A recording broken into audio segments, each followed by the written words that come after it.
Welcome to Repair Shop Wrecking. The race is zero. Today we have the lovely Marilyn Brown. Yeah, my wife of 29 years. She's my first wife. Well, she seems to be sticking in there. So Felt sorry for you.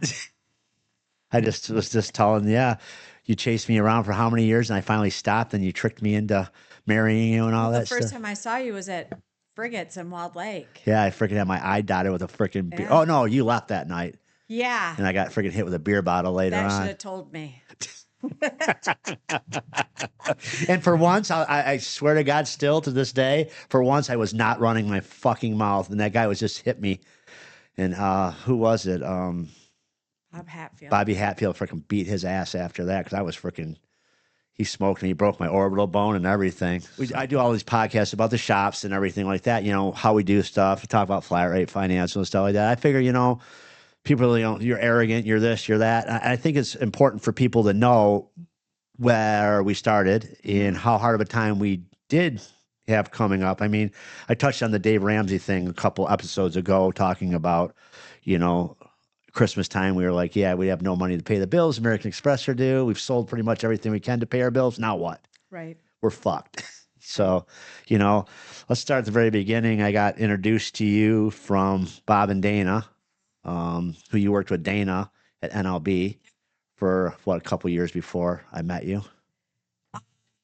Maybe like 6 or 7 months until I put like 2 and 2 together about how Dana knew Bob and that. And then we went out a couple of times to some local bars or whatever, but we didn't really get along enough to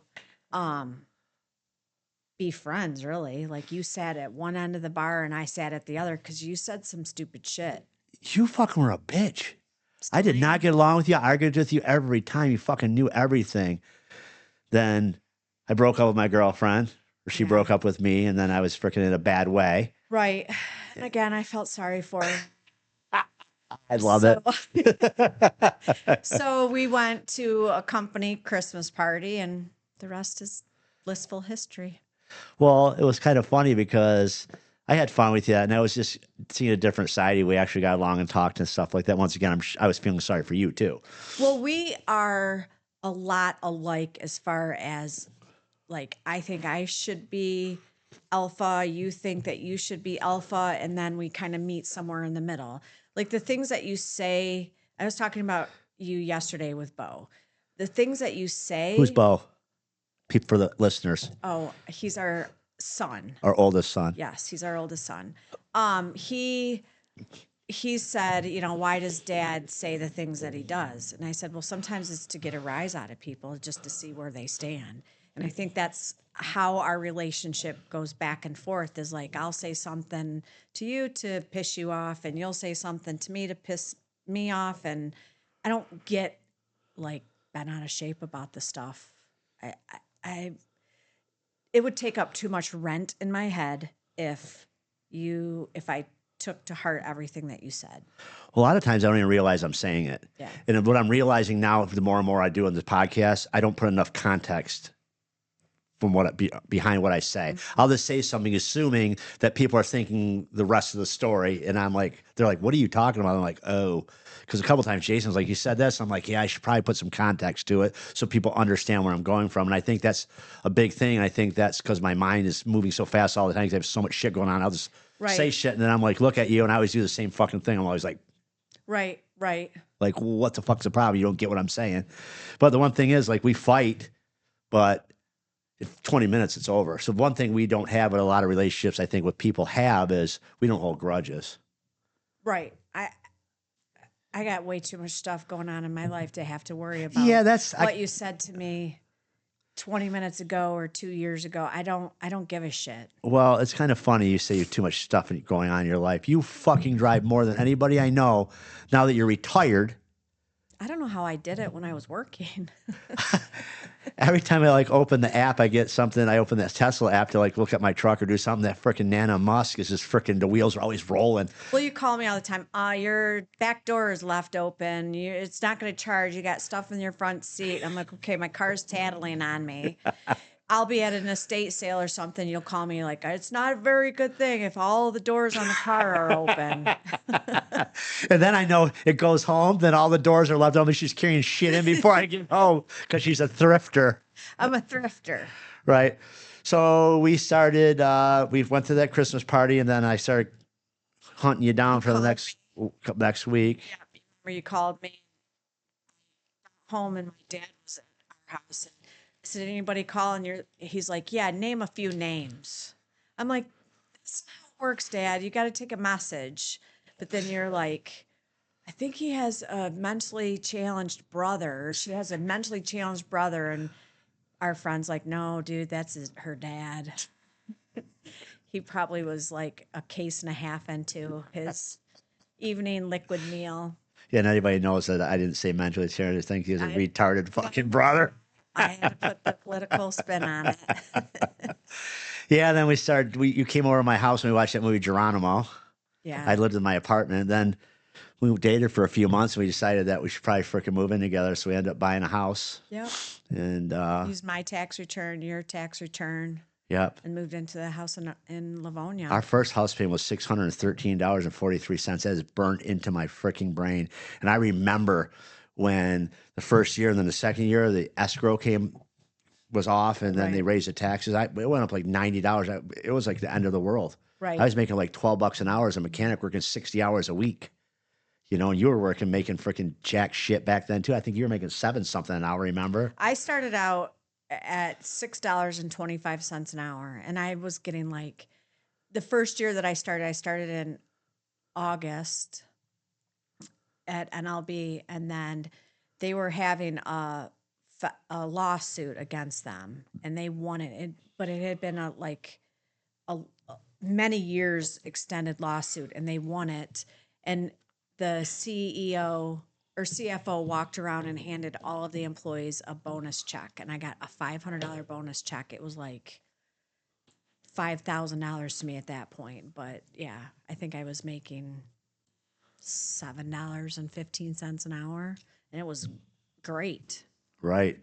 Yeah. And then, we had to struggle with, me getting used to having two kids because you had Bo and Cooper and they were young. And then their dad would pop in and out of the picture and cause chaos in our life. Yeah. So I think I ended up adopting them right in middle school, right? No, they were still pretty young. They were still in elementary school, but that was horrible. He owed so much money in child support that he knew that he would get arrested and put in jail for it. Now, mind you, he was only supposed to, in order to pay $20 a week for two kids after I had gone to court and the judge felt sorry for him or whatever. So he was thousands of dollars behind in child support, even at $20 a week. And he said that he would let you adopt them. And I told him, if, I'll sign off on the back child support, if I don't have to chase you around, because his family didn't want to tell me where he was at. They didn't want him to sign off on the kids. But we had to chase him around. He wouldn't tell me where he was at. We ended up finding him he was down in like Myrtle Beach or something. Remember, we hired that lawyer with my whole Christmas bonus. Yep. And we spent all that money. And we ended up finding him. He was with his cousin Hans or whatever. Remember down? Yeah, they had to put an ad in the paper and all that shit. Remember? Yep. It was horrible. Yeah. His family wouldn't tell me where he was at. It was horrible. So in the end, he ended up still having to pay me the back child support. But the only reason why, one of the main reasons is because I knew that if anything ever happened to me, he would pull Bo and Cooper from you in a heartbeat, and it would ruin their lives. It would ruin their lives. He was such a horrible person. Still is. We didn't have money, and we were it was a big deal. Remember that one year we bought him the Red Wings zip up pullover winter coat for Bo, and then Cooper got the coat, and he freaking sent him back with no coats on purpose. We didn't have no money to buy coats. Yeah, and he kept telling me, I'll send them to you, I'll mail them to you, and he never did. Yeah. Yep. Yeah, we never even got their coats back, and that shit like that was just we didn't have money growing on trees to give shit away like that, that. The kids would come home from their house, and remember when you were in the car and Bo asked, do you want a quarter or a half? Yeah. And then at that point, I'm like, huh? Yeah, he was selling drugs with the Yeah, he kids was there. selling marijuana, and he was bagging it up and stuff when he lived in Indiana. So I took him back to court then. We sat in front of the magistrate, and the magistrate had all of the like back child support, medical stuff on the board. And I was looking at him like, he's like, yes, Miss Brown. I said, your math is wrong. He owes more money. It's like, oh, I guess it is. But yeah, it was. We'd have to drive down to that court. Didn't have the money to drive down there. Yeah. You'd have to take a day off work, which would put us Yeah, behind but in the I would bills. stay with my friends down there. I Yeah. had a girlfriend that I had worked with when I worked at Walmart, who still to this day is a friend, and her husband, and they helped me out quite a bit, even when I lived down there before I could move home. Yeah. Yeah, it's just so, I remember I got the adoption off final and stuff, and I remember one day all of a sudden we got like $5,000 in our bank account. Remember that? Yep. You called and you're like, we got $5,000. They took his back child support. He called. Remember? Yep. You said you'd forgive it. Yeah, we did, but the state didn't. Right. They sent it to us. So, yeah, that was tough. And it's like, you go back to it and you're barely scraping by, and then you have to deal with that shit. Any extra money, you're sitting there fighting with him. Or we were forced to drive down to Jackson. We didn't have the money to drive back and forth to Jackson. Well, he moved to Kentucky, and he wanted me to meet him halfway to Kentucky every other week, and I'm like, no way.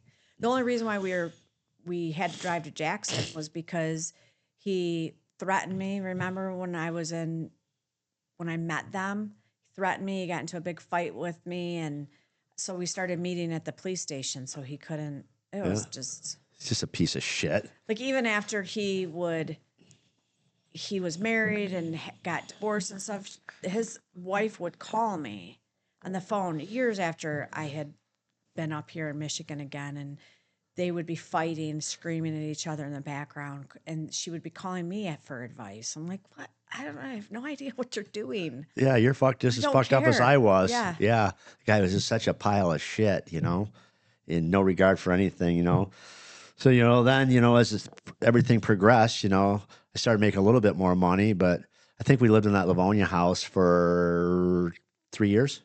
Yeah, 3 or 4 years. Right. And we just had enough equity where you were driving back and forth from Livonia all the way to Commerce. So that's about 30 miles. And you were driving back to NLB to work. Yep. And then back out to Commerce to pick up the kids. And you kept telling me, there's this house right there on Carroll Lake Road that's been for sale forever. I'm like, we can't afford that. And so then my dad got you a job at Detroit Diesel, and you had to start training, and you told NLB that you were quitting. Yep. You went through all the training, and then all of a sudden they're like, hey, we want to keep you. And they gave you a huge pay bump. Yep, 55%. 55% back then. So we decided that we should probably move out of Livonia because it wasn't the greatest neighborhood. We were having problems with schools and everything. And I remember going to that house. That house thing was like $1,321 or something as our first, which would have been quite a bit more than our other one. Yeah, it was double. And we didn't have enough money to pay the house payment and all our bills. We were like, we don't even have enough money. We had money on paper, right? Yeah. But you don't have like liquid. No. We didn't. It was tough. No. But we moved in that house and we made it work. And as things started getting better at the shop and stuff like that. So I started at 95 in the shop. We got married in 96, right? Mm-hmm. So as the shop's at 97 is when we went to management success, and the shop started making more money. I started making more money slowly. Things started to get better. Yeah. But it was a long road, and I just cannot tell people enough. I always stuck to what I did. I always worked hard and just, a lot of people like always say, oh yeah, my wife wants me home at 5 o'clock. If I work late, she gets pissed. And, even these guys that own their own business, their wife's like, you answer your phone when you're not at work. And, I answer my phone 24/7. I cannot remember one time that you looked at me and go, you really shouldn't be on the phone. You're with your family. Because we answer our phone. Right. You did for work too. Right. So, a lot of people don't do that, and they don't not being successful because they're like, well, I only work at my business or my job Monday through Friday, 8 to 5. Either that, I don't give a shit. Well, that's kind of not the right idea if you ask me. I mean, I don't think your employer should hammer you all the time, but once in a while is fine. I don't call my people, but when you're a business owner, you should definitely answer your phone. Absolutely. That's your paycheck calling. Yeah. And remember, Steve Garrett wasn't allowed to talk on the phone for work or anything when he was with Vicky. But in a marriage, it shouldn't be, are you allowed to or are you not allowed to do something? I mean, regardless of what it is, like, who does that? There's a lot of people that freaking ask for fucking permission. I swear to God to you, I've never asked you permission. Now, asking permission versus, hey, Marilyn, I think I'm going to go buy a new truck. This is why I'm going to do it. Blah, blah, blah, blah, blah. You're like, okay, I don't really give a shit. But I think that if it's messing with the home budget where we both have to live or something like that back in the day, we would discuss stuff before we did it. Right. I just wouldn't go out and buy something.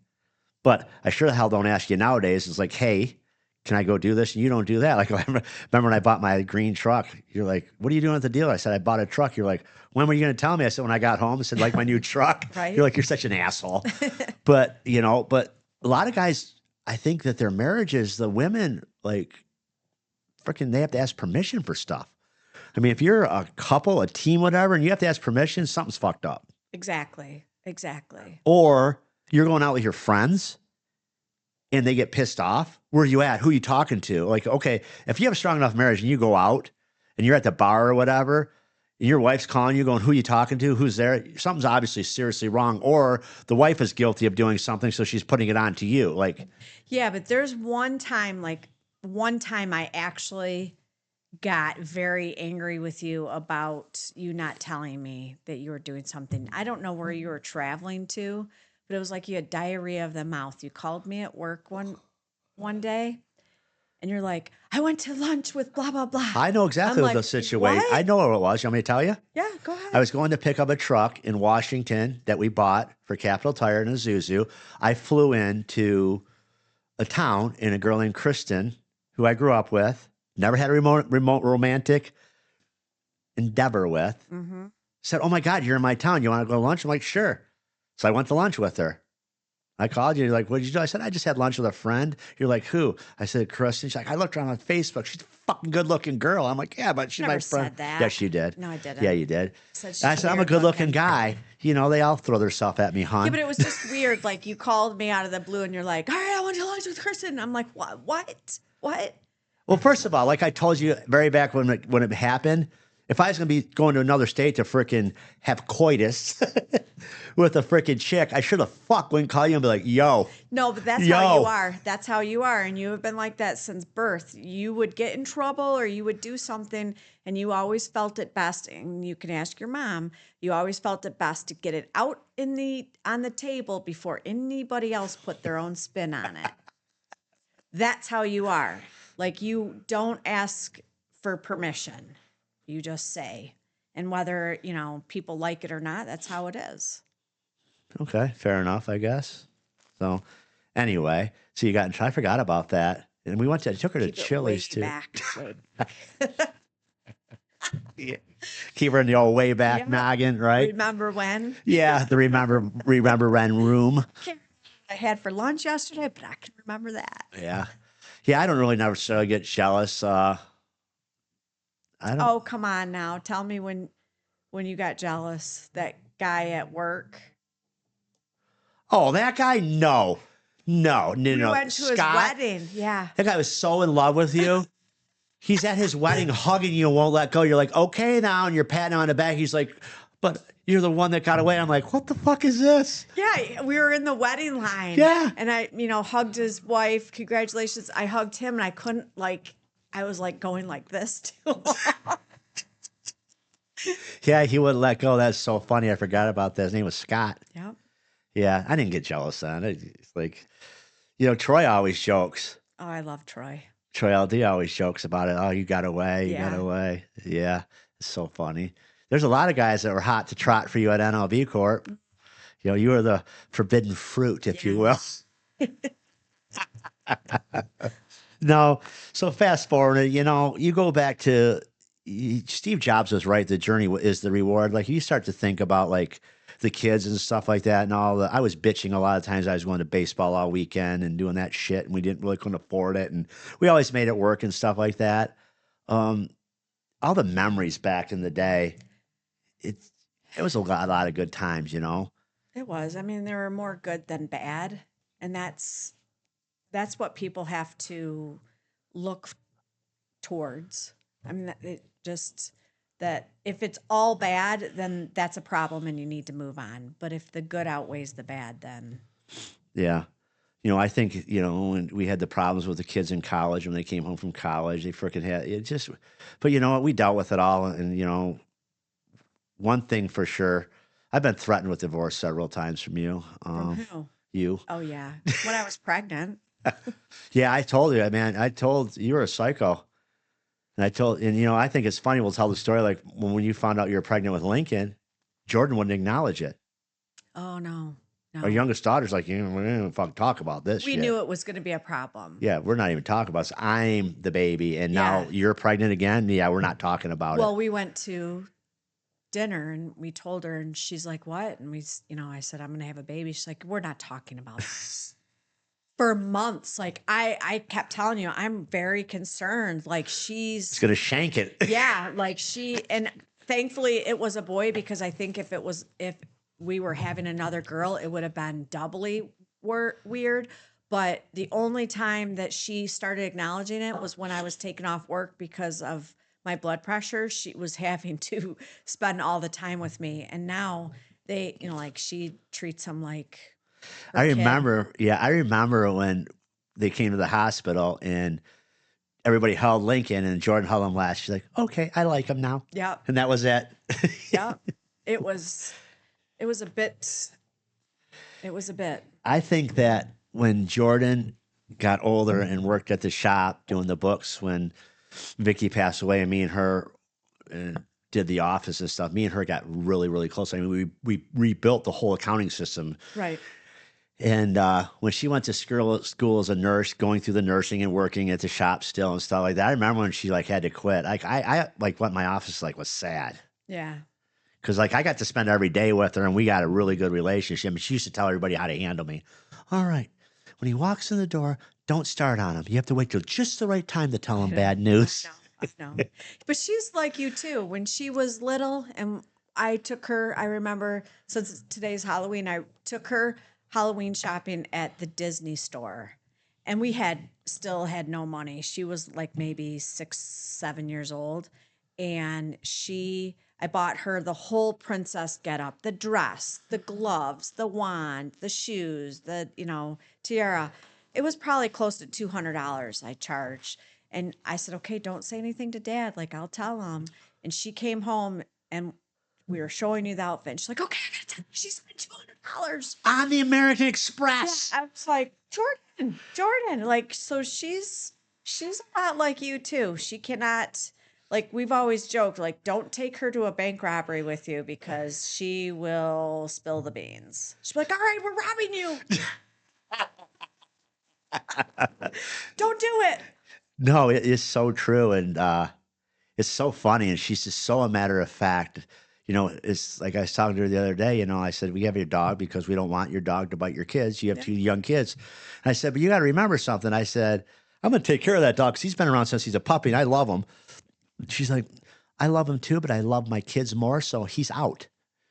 I know. That's just like, she's literally dead fucking serious. She's There's like, no gray with Jordan. It's black or white. yeah, I like him just fine at your house with you taking care of him because he's not going to fit at our house because I love my kids more. Yeah.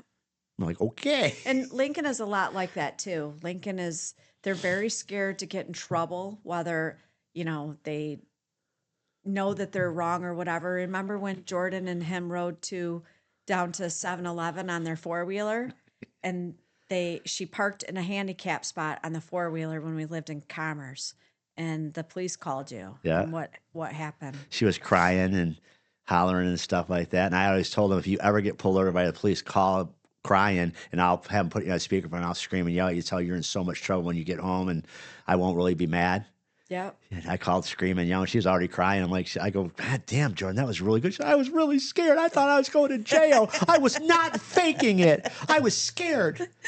Yeah. She's like, then you yelled at me so much, it made it worse. I thought, is he really mad or is he just doing what he said he's doing? He said, and the police lady looked at me and says, oh, honey, you're in so much trouble. I'm not even going to do nothing to you. You just need to go home. Yep. Lincoln was crying. And Lincoln was crying because Jordan was crying and I was yelling at everybody. Yep. But Lincoln gets really upset too. Like when he went to the movies with Shane that one time and the police officer walked up, he thought for sure that he was going to be in trouble. Yeah, they gave the tickets They bought the seats. They were in the right seats. And somebody came over and said, we sold this tickets twice. And Shane's like, I don't know what to tell you. It's a full movie and I'm here first. And he says, my tickets, they won't call the police. Shane's like, call the fucking police. And he's like, oh my God, we're going to prison. I remember that. Shane's like, Lincoln, I know your dad. He don't act like this. Stop. So, having Jordan and Lincoln, and then you go to having two stepkids, there were some humdinger of fights in our house. And this is one thing that most people don't understand. Having stepkids, and I adopted mine, I own them now. Right. I bought them twice. I bought them twice. People don't realize that I have an objective look from the outside in because they're not biologically my children, so I don't feel the same exact way as you do about them. Do I love them? Absolutely, right? That goes without saying. But you always felt like you had to be their freaking protector. And we used to go ham on each other because I was like, yeah, they're not fucking doing that. You're like, they're going to grow up someday to hate you. I'm like, that's fine. They'll be not in jail and they're going to do it. Remember all them fights? And Cooper was way worse than Bo. Bo was just fucking lazy. Didn't ever want to work. He wanted to do sports 24/7. Cooper just did what Cooper did. Now, Cooper's always been a hard worker, but she had a mouth on her. It just, I pray to God that her baby just rips her a new one every time she gets Maya, just argues with her and shit, don't you? Yep. She keeps saying, I'm raising a strong, independent woman. Keep going, honey. Yeah, keep going. Let her talk back. It's okay to let her talk back. You know what I mean? It's kind of funny, but do you remember them days of all the fights with these having, me having a different opinion? Yeah, because I always felt like I had to be their attorney whenever it came. I thought that you were always so tough on them, and I get it. Like, yeah, you didn't feel the same way about them. Like I felt like I had to be both parents for them. Yeah, the one thing about it, though, we were at that party the other day, and they're asking you about that, and you're like, thank God that I had somebody that had the balls to freaking stand up to Cooper. Like, you didn't care how bad, I didn't care how bad me and you fought about it. Like, I just wasn't putting up with shit with these kids. And you know what? Thank God. Because if I would have let them take an inch, it would have been a mile. I'm pretty much sure of it. And you look back at it, and it's just like, man, that was tough. There was a lot of fights, but there still is now. Like, you think that I still help them out more than I should. Oh, yeah, you're trying to make them little Democrats. Not just them, but all of them. Like, I think I do less for Lincoln than I done for all of the kids. He just gets on my nerves. He just does whatever he wants and makes enough money having his own business. You're like, yo, Lincoln, like we were up north riding. I'm like, you need to slow down through the trails on the four-wheeler. Okay. He's riding like an asshole. He freaking smokes a tree and breaks a freaking lever off that's $200. I'm like, you're buying this? Like, yeah, I don't give a shit. I'm like, what? He's like, I don't care. He just buys a new fucking lever. And he's like, okay, I don't want to hear it, Dad. I bought a new one. Like, you little prick. But a lot of his life would be different if he had to live by himself too. Yeah, but he makes quite a bit of money for an 18-year-old kid too. I know. But then again, he works at a Garrett Auto and Truck all day, 7 to 4, and then goes and freaking works sometimes till 10 or 11 o'clock at night. Right. So, he definitely does hustle for sure. But, back to Bo and Cooper, it was tough and there's a lot of fights. And I think a lot of people don't take into consideration when they marry somebody with kids, how hard it ends up being. Right. And, then you have the balance if you have your own kids. You never want your stepkids to go, you like your kids, you love your kids more than us. Yeah. Yeah. Which I've always been an equal opportunity prick, you call me. So I'm pretty much hard on all of our kids. Yeah. Like I've never given any of them slack. I wasn't really raised by my mom and dad as far as them hands-on a lot with me when I got older. Probably by the time I was 16, they really didn't. I was like Lincoln. I kind of just did my own thing, But nowadays it's a lot different. Like you said, when you were 16, where'd you work at Sears? Yep. You went back and forth to Sears. You did your thing. You really didn't have to have a lot of hands-on either, right? Right. I didn't get in trouble. I went to school. Right.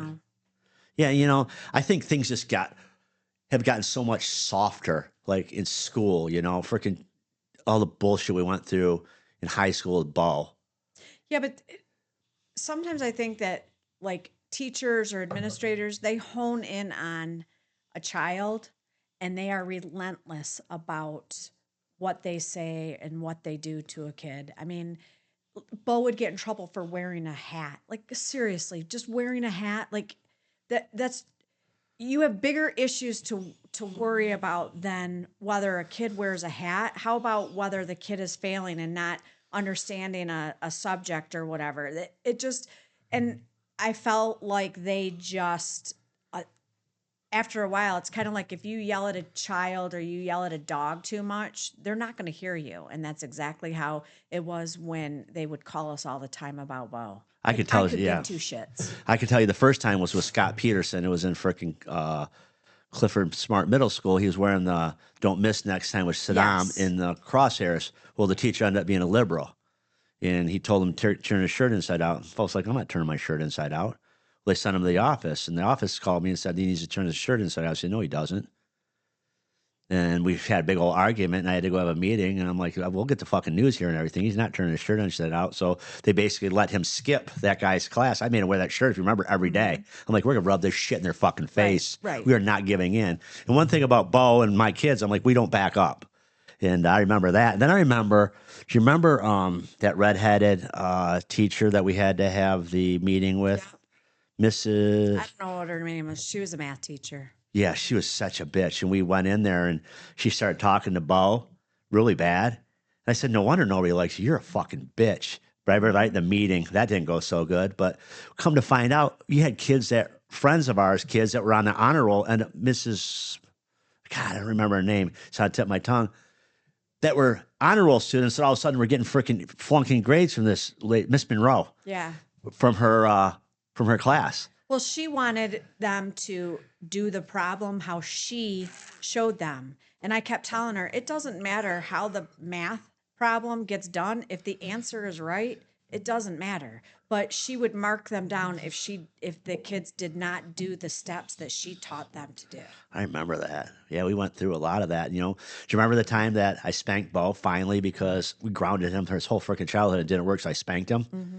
Then he went to school, got in trouble, and told the counselor, I'm afraid to get on the bus because my dad's going to beat me when I get home. Little did he know, wrong choice of words. He was just going to get a spanking, not a beating. They freaking called social services on us. You were so mad at me. I'm like, well, fuck it, let's go. We had to go to that meeting the next day. We went in there as that freaking lady from Pontiac. Yeah.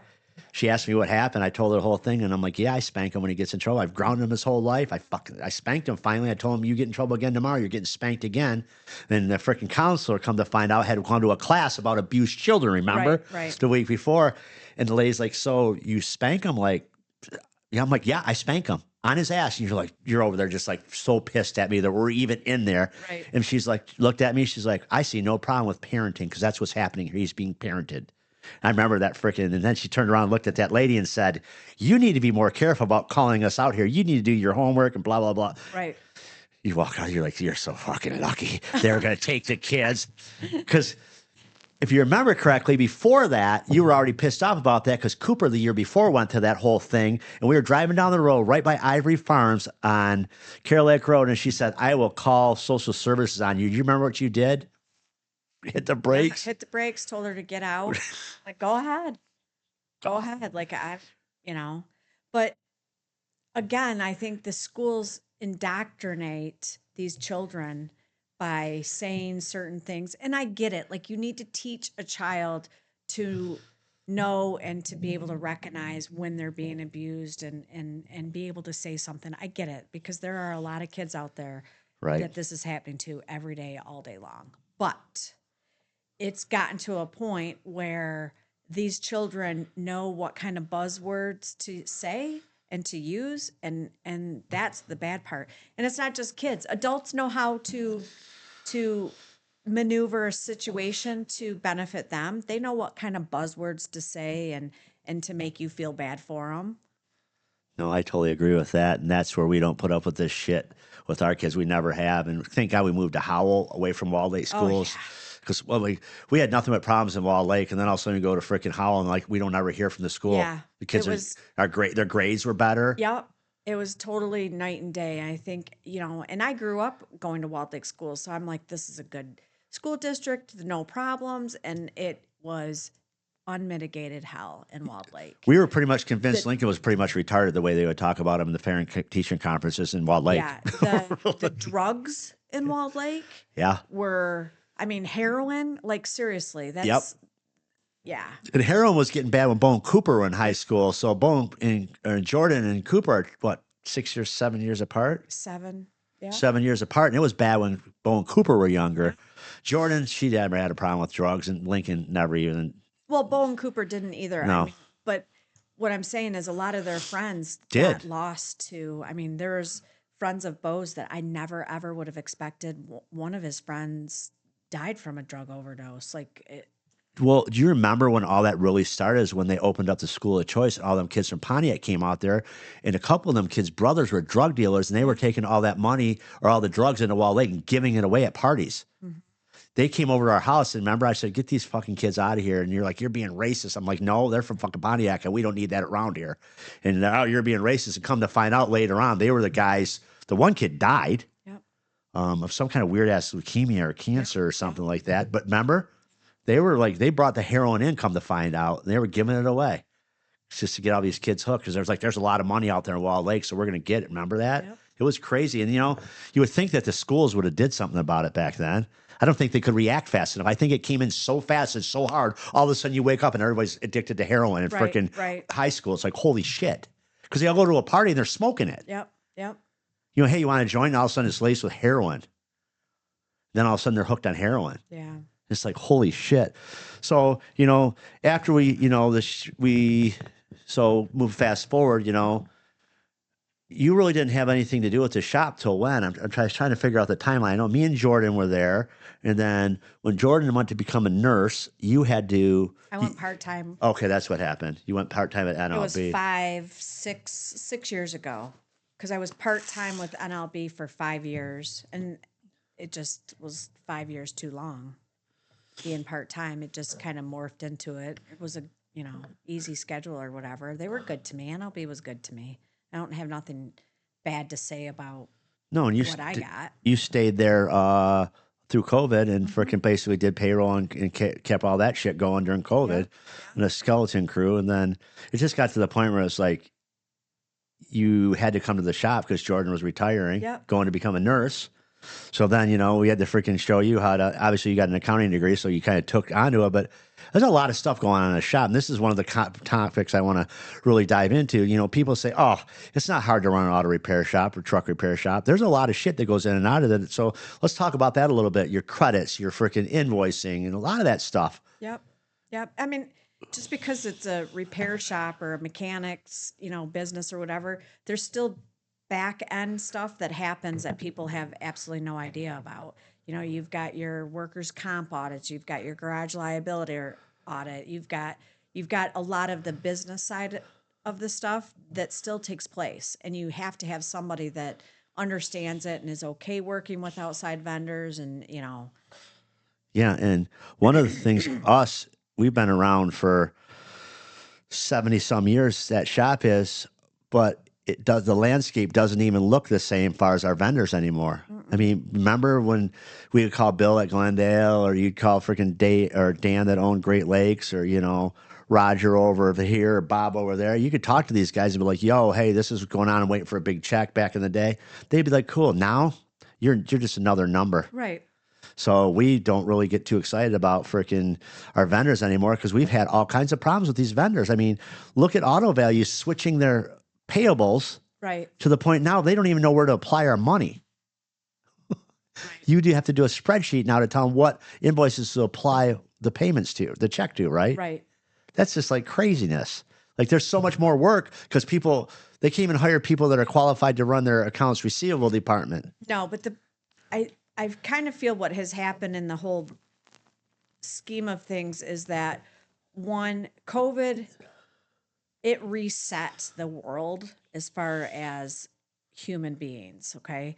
So now when they were trying to hire people during the whole COVID onset, they were just hiring bodies. You breathe, you come to work every day, we can show you. And yes, most people can be trained, but there are some people that just can and will not be able to get it. And it's a waste of time to continue to try to train them to get them to do something. I mean, I kind of feel like we have to go back to like early 80s and 90s when it comes to a lot of stuff. And it just isn't happening. No, you're not even allowed to yell at people. Oh, you're allowed to, but you got to be careful. You're not going to hurt them or make them sad. And, you know, Yeah, a lot of these companies nowadays are like, it's all about feelings. And I've been flamed on a couple of my posts. They're like, oh, this guy has to be a peach to work for. Yeah, actually, I am. I treat my people really good. And when they fuck up, I'm like, yeah, you fucked up and fix it or whatever. I don't go out there every 5 minutes, ask them how they feel. Can you ever remember Forrest walking up to you and go, Marilyn, how do you feel today? no. Okay. He was old school. It's like, He used to, like, where I worked in my building and where his office was, I could look out my window and see if he was sitting at his desk. And I would call him and I'd be like, you know, I see you're in your office. Can you know, I need your signature. Well, get over here. You need the exercise. Or, you know, just, are you on your, that one time I asked you, yeah. He's like, are you on your period? It was like, but I didn't get offended by it. I'm like, no, I'm not on my period. But you know, he would be like, "Oh, you got to be careful. You can't eat that. You're going to get fat." Well, now if you say that to somebody, like, you know, you're going to get some kind of department called on you or whatever. It just, no, I agree. And I'm glad I retired when I did. well, yeah, and you know what? Like our companies, we don't play that game. But the beauty of it is all of our employees are pretty much just like think like us. Yeah. Even the younger ones. As an employee, you hire like-minded people. Okay? Yeah. So we're not going to hire somebody that you can see isn't going to mesh with your group. And a lot of companies do that. So you end up morphing a company into how you feel and how you as a person are going to react. It just kind of is. Well, I mean, perfect examples on LB. You had Forrest Shook, that he was a guy that took care of you guys, all respected, loved him. Everything was That great. was his legacy. That was his legacy. And then you had the new regime come in. They're the feel good guys. Yeah. You know, they, not that I have a problem with Drew or any of them people. They're great people. They've been good to us, our family, whatever. But they just have a different management style. Yeah. And I think they've had to kind of cater to these younger generations to actually keep them. You know what I mean? It's like, I don't even know what to say. Like, But keeping a younger generation just because is not the best idea a business plan should be, okay? You know, look at all of these companies that have long-term employees. They're a long-term employee because of what? Because they bleed the color that the company wears. They do what they're supposed to do. Are they good about making changes? No, not necessarily, but that's okay because they will keep coming back to work. They're not going to call in sick because they have a headache or their tooth hurts or whatever. I feel like companies have lost sight of the long-term employees and they figure, well, they're only going to be here a couple more years. Doesn't matter. They're there because of why they stayed and stuck through it. And I feel like upper management has lost sight of the long-term employees. I would agree with that. And the one thing they're not taking into account, the long-term employees have all the knowledge of the company, of the product.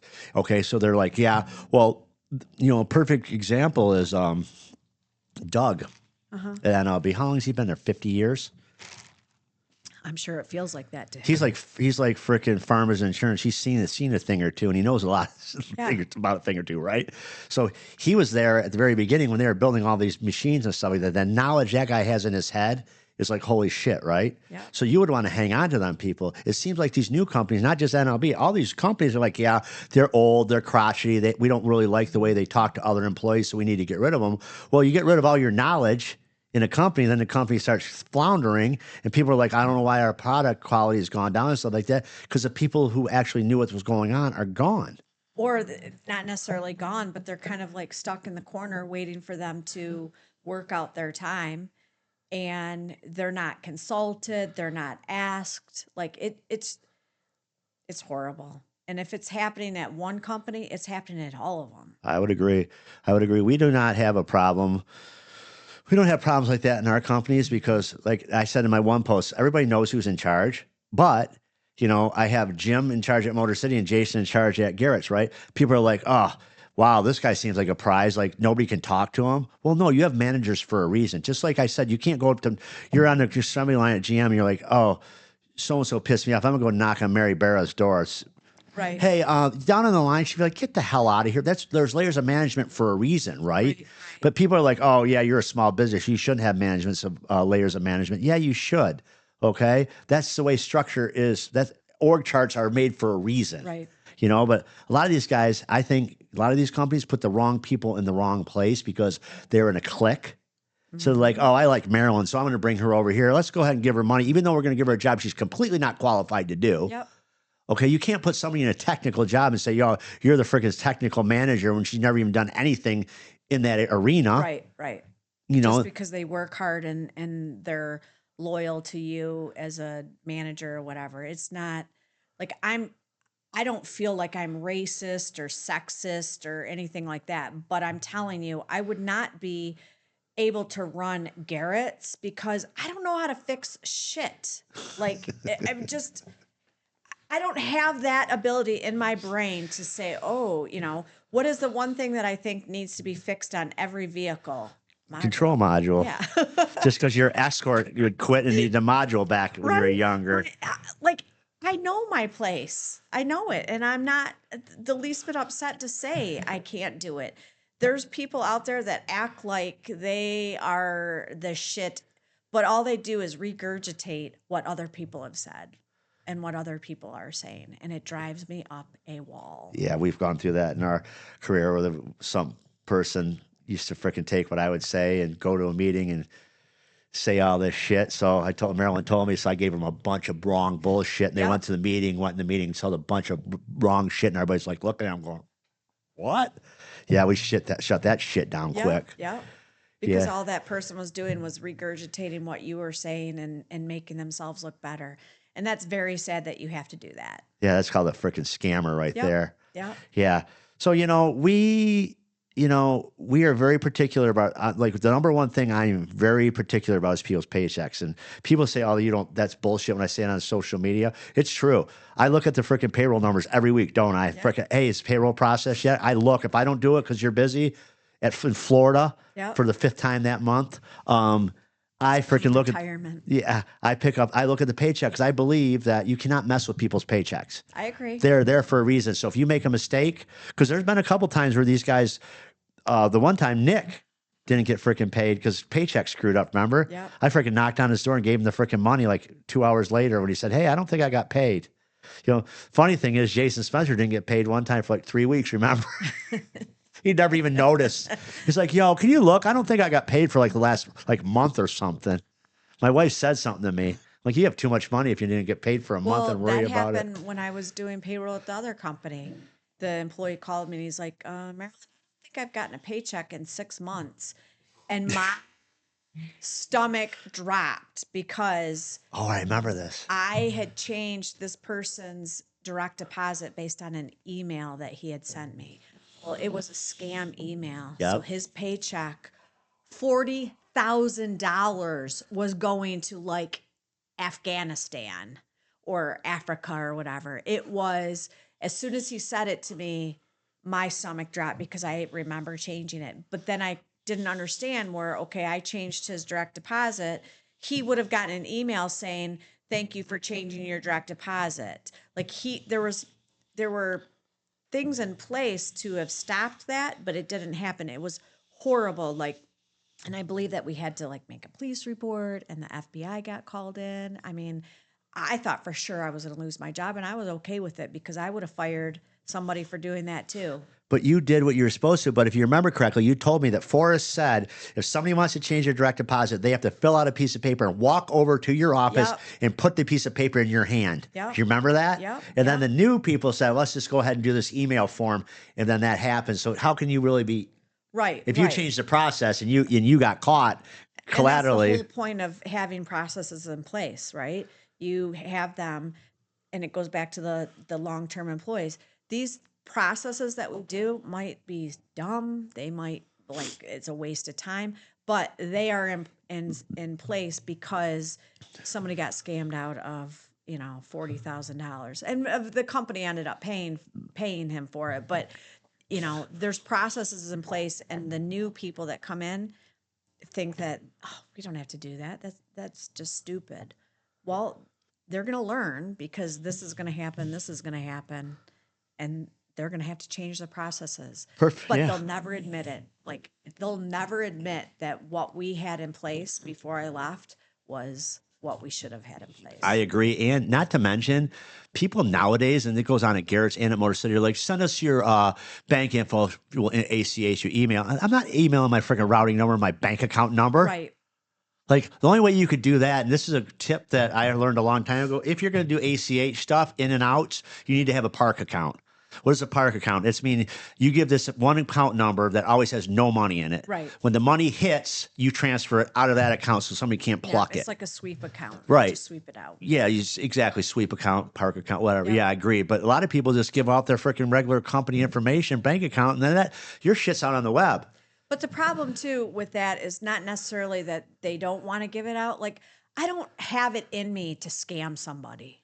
I do not have it in my soul to say, okay, send me your information and I'm going to do something bad with it. Unfortunately, not everybody's you.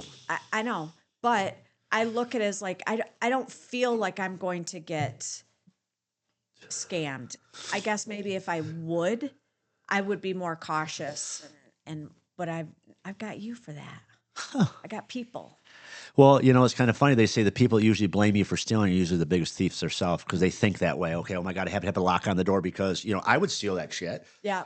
Them are the guys you don't even think about because you don't steal. You're probably one of the most honest people I know as far as stealing shit like that. You just don't, you never. I was in junior high. I went to the mall and I stole these little trinket things from the store.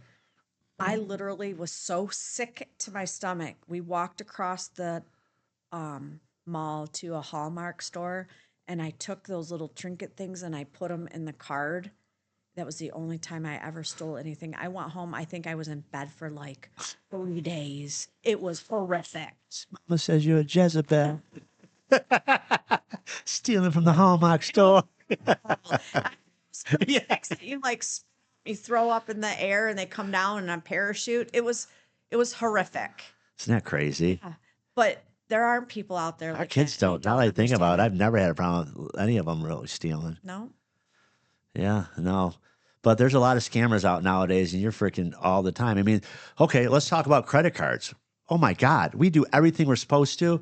First, credit cards, signatures, this and that. Yeah. We just got screwed on a $2,000 bill for a guy we were helping out. Paid us with a freaking stolen credit card. Yeah, out of state. Out of state, so we can't do nothing about it. So now we're suing them for It cost us $1,500 to sue them for $2,000. Yeah, it'll probably cost us more because we're supposed to go to court on Monday, the 3rd. The attorney hasn't called me, but You told them not to. I told him not to. I'm like, the less that you talk to me is the less that I'm gonna have to pay you. So send me like a 3-word email, Yeah, code word for court. yeah. But he was like an honest guy. He's like, you're going to end up paying more than what this is worth. And I said, I don't care. It's the principle. These people came to us, had their stuff fixed, went back home and, either used a stolen credit card or said it was an unrecognizable charge.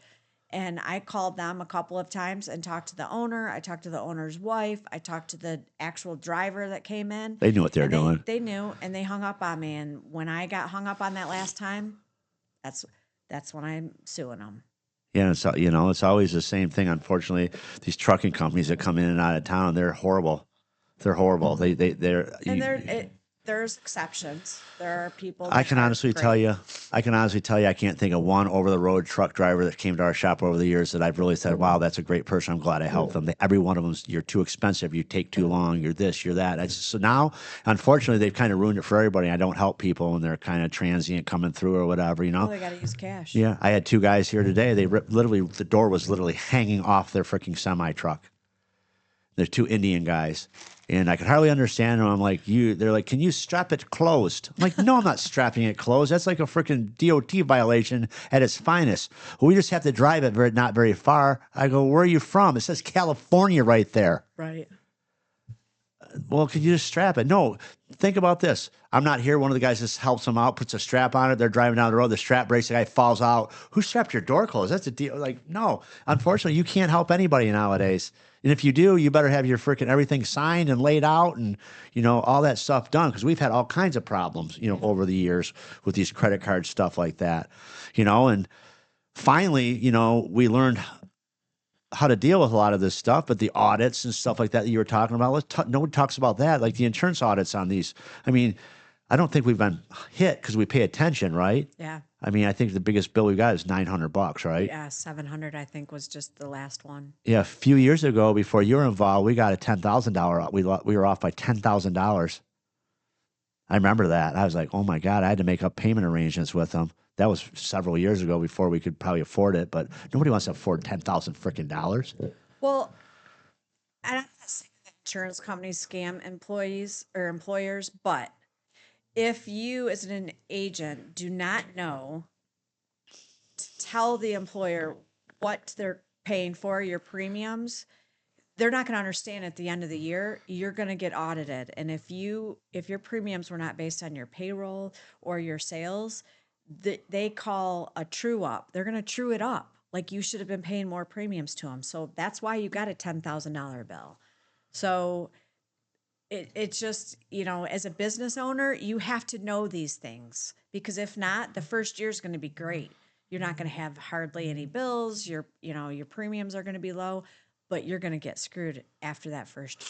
You know, one of the things on Repair Shop Reckoning I always try to talk about is knowing your freaking numbers, knowing your P&L sheets. And the other day I went on the show, what's the name of that?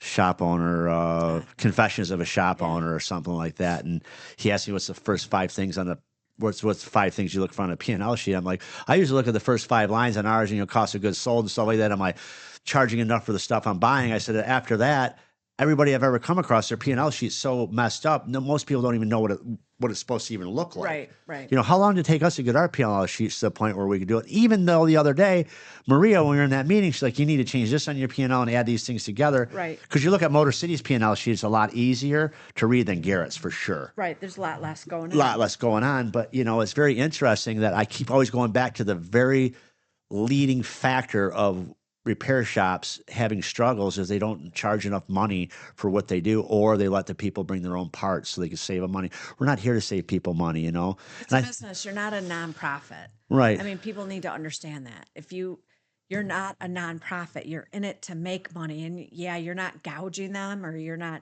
you know, charging them exorbitant fees, but you still have overhead, you still have payroll, you still have insurance. Like the building, you have a brick and mortar payment. Like it's not like eBay, you know, it's not. Yeah, no, and I agree. And one of the things that how much have we struggled over the years figuring out exactly how much our costs are and stuff like that? Like people are like, you know, some of these guys are like, oh, it's just simple as this or simple as that. Like you were on me forever about credit card charges because it was killing us at the end of the month. And so now you get all kinds of people like, we had a guy yesterday basically because Jason put up another post basically saying, well, you need to figure out how much you spend a month in credit card fees. You need to raise your labor rate that.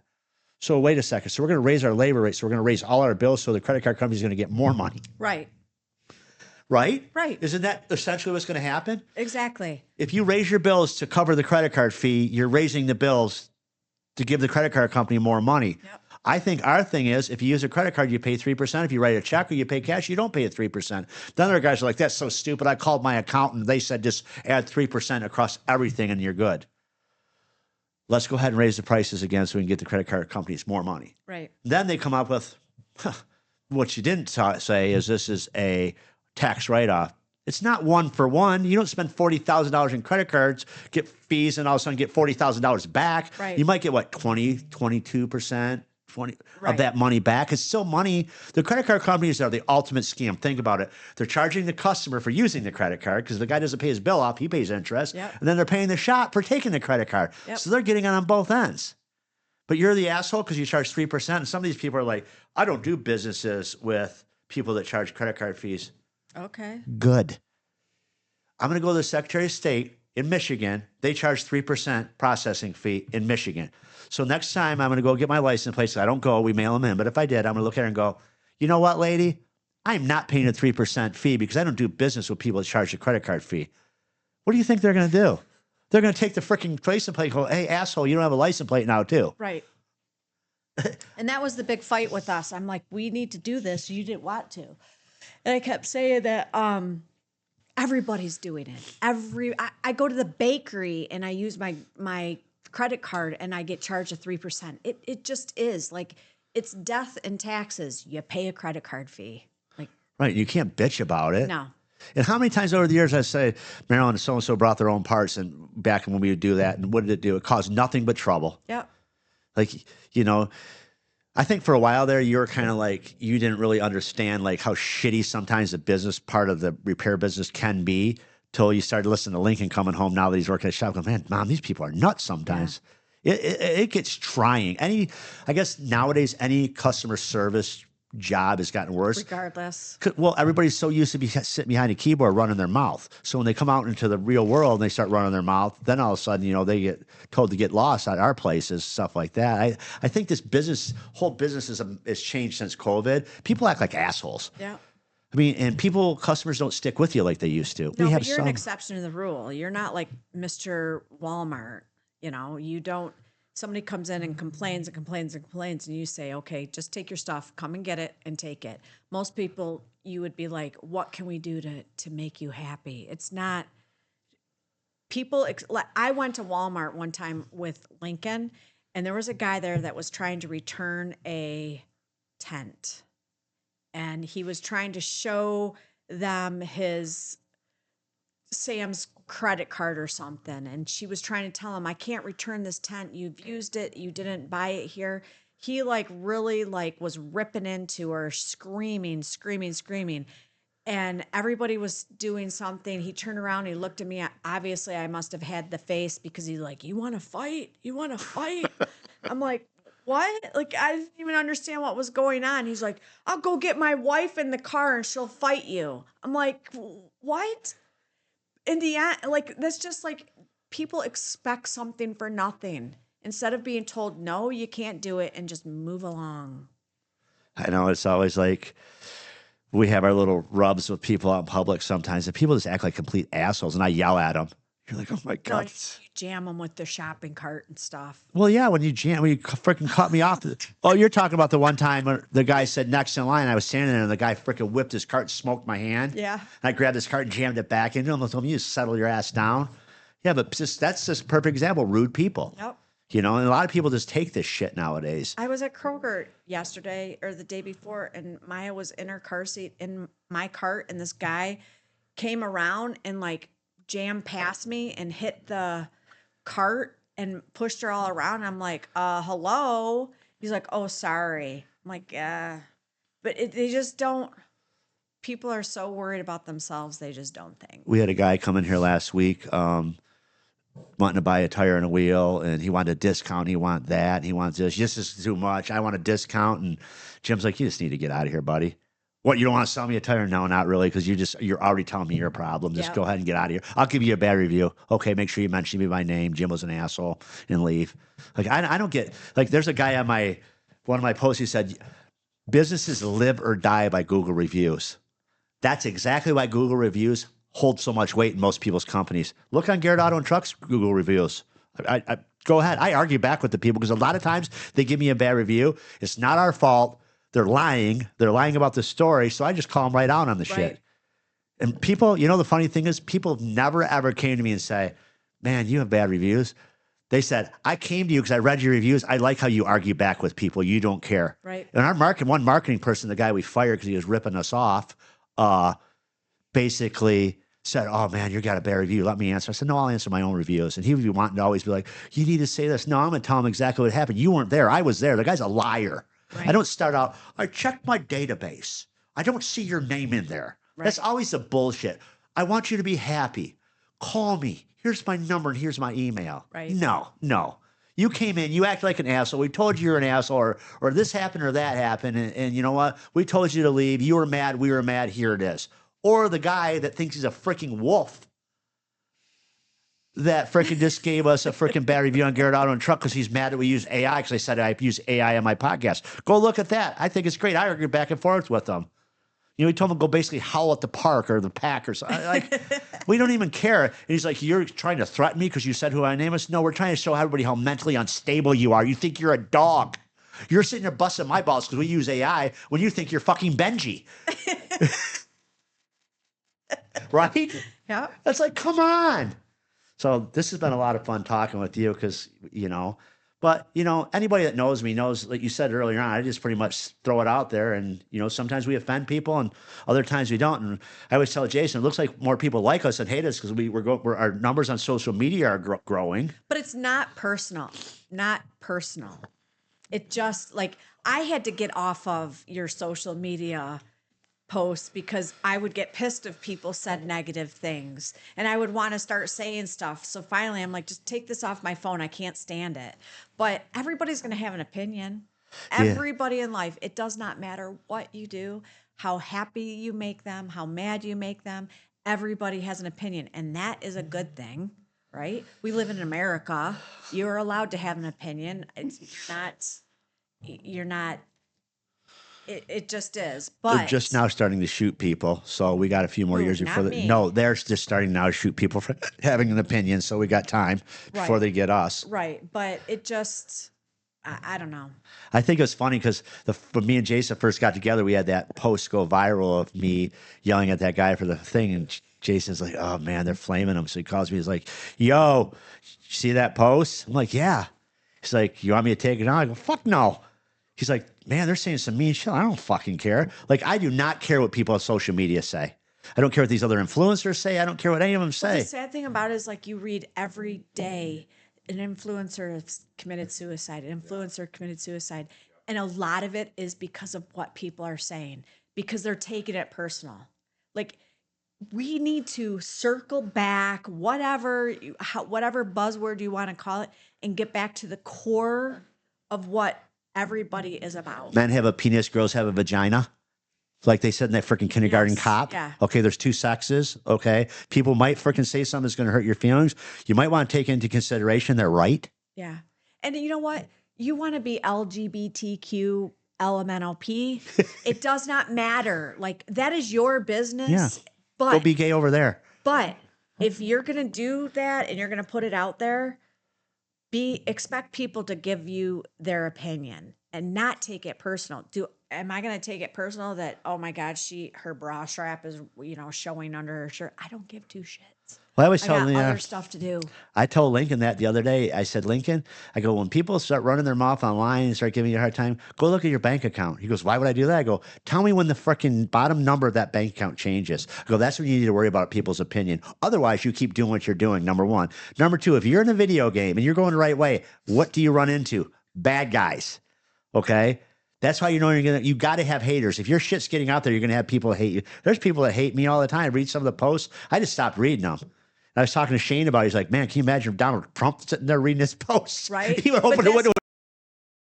He posts the stuff that he did the first time that he was president and the things that he said, because he was reading those posts. Yeah. Who cares? Yeah. I don't care. I don't care. The one thing I'll say we'll talk about in final is, because this has probably been one of the best podcasts we've had in a while. Because it's lovely. I got lots of sleep. I didn't go exercise this morning. I noticed that. It was a long week. Yeah. But I want to talk about now. I forgot what I want to talk about. Oh, emotions in running a business. Okay. Most people who do not run a business say they're a technician and they're on social media and they're running their mouth about how business owners are greedy, how business owners are that. These guys have never run a business. It's an emotional roller coaster. You've lived with me. What did you say to me the other day? You're like, man, one of the shops is busy as shit. We have so much work we don't know what to do. And the other shop all of a sudden slows down. Very seldom do we have both shops absolutely kicking ass, taking names, because we do a lot of freaking work with trucks that guys work in the summer. So they don't bring their shit in all the time unless it's broke, right? In the winter, they'll bring it in and get stuff. They'll be busy there.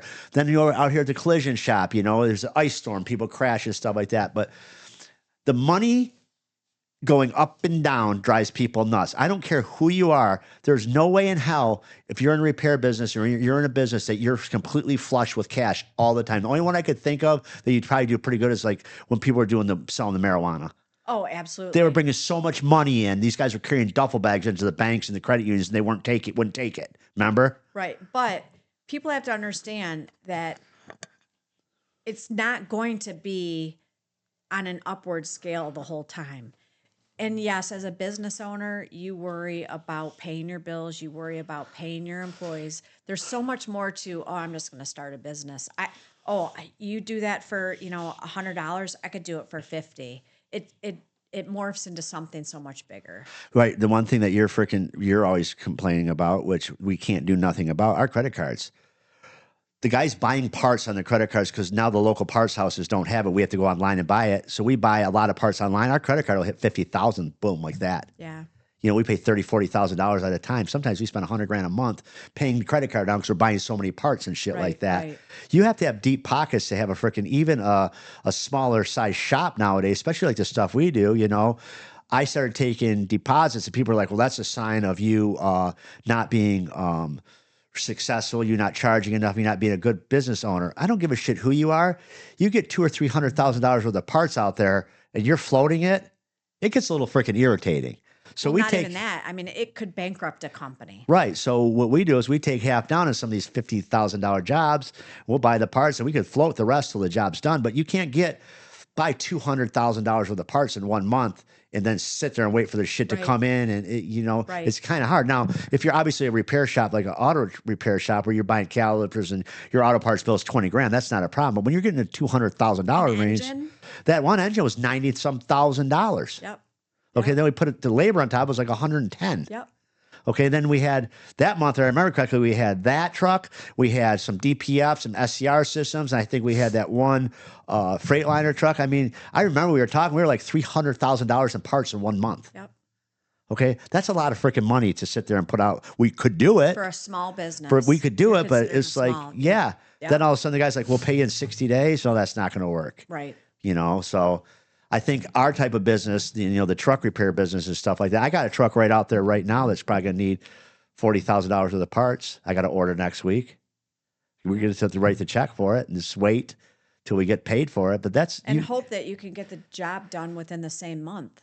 Yeah. And I've had these insurance companies send a check. We've put it in there and it bounces. A freaking insurance company check bounces. Right. Yeah, or we had the lady next door take our check. Remember that? The $100,000 check out of the mailbox, not even looked that it wasn't theirs.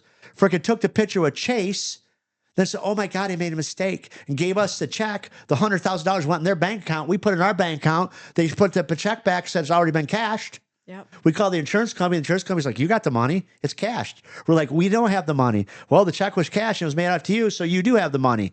So we go over to the neighbor and we're like, yo. Then the guy controller gets shitty with Jim. What do you expect from me? She's like, I expect my $100,000 fucking dollars. Like you don't just deposit something and not know. For them, where did you post the money to? Where did you post the money to? They did. He went and looked. He's like, oh shit, we do have the money. Yeah. He's like, well, now we have to wait for the bank to reverse it. Do you remember that whole bullshit? Then they had to reissue a check. So my point to this is, it's like, being a business owner, you deal with shit like this on a daily basis. And people there's no school when you're like, I'm Joe Blow the mechanic. Now I'm going to open a shop and start doing this. Right. Okay. Now I think our businesses are a little bit different than an auto repair shop because you're not, auto repair. You could buy local parts or whatever, but we do a lot of weird stuff. So for Garrett's, you're talking? And here we just do stuff that most people won't. Yeah. I mean, you see some of the bills, you're like, oh my God, what did you buy? Yep. And I always tell them this, well, I swear to God, this will be it. I always tell people, sit down, take your employees. If they think you're making too much money, you have $125,000 in your bank account, sit down and you pay their bills, and all of a sudden you have $19,000. That money goes like boom. Yeah. Well, people they just don't realize like the amount of money, regardless if you're a small company or a big corporation. They think, oh, you sold that job for $30,000, but in the end, you might only get a small percentage of it after you factor in everything that has to be paid for. I agree there. Well, thanks for coming on. We'll have to do this probably once a month. We have so much stuff to talk about. We haven't talked about the dogs or anything like that. The dogs? Yeah, Oh, Dexter. the new dog I got? Yeah, No, you I'm kidding. better not. I know basically you don't want any more dogs. We're going to let these guys start to die off. And No. time for us to, They're so cute when they're puppies, but then you think like, that's like, if somebody gets a turtle or a bird, you're screwed because they live forever. I'm not in that fool for them. I know, right? Fish them off. You're not taking them. My mom had, I think, 9 birds. And she started getting sick. My brother had to take them. Now my brother has 14 birds on his back, like, and he lives in Florida and stuff, but they outlive the owner. Can't you just like put them on, open the window, and let them fly away? You could, but then you got your bird sitting in the tree that won't leave you. Help! You get a bird that you say, I just fucking birds outside the window again. Help! So what happened? My mom had one bird when we were growing up. Hated that thing. Hated it. It squawked all the time. She thought it was funny if it would like dive bomb us. It sat in the cage on the deck in the sun, like the sun or whatever. Well, my brother threw something at me. It hit the cage, fell off the deck. The door flew open. The bird flew out and sat in the tree for weeks. My mom cried because we couldn't get it down. It wouldn't, whatever. And it's a condor bird. It started getting cold. You know it's not going to fly back to Condor. So it's dead somewhere, but she still to this day, even with mild dementia, still remembers we killed her bird. All right. Thanks for coming on. This episode will be out. We'll go ahead and post on social media. Have a great day. Thanks.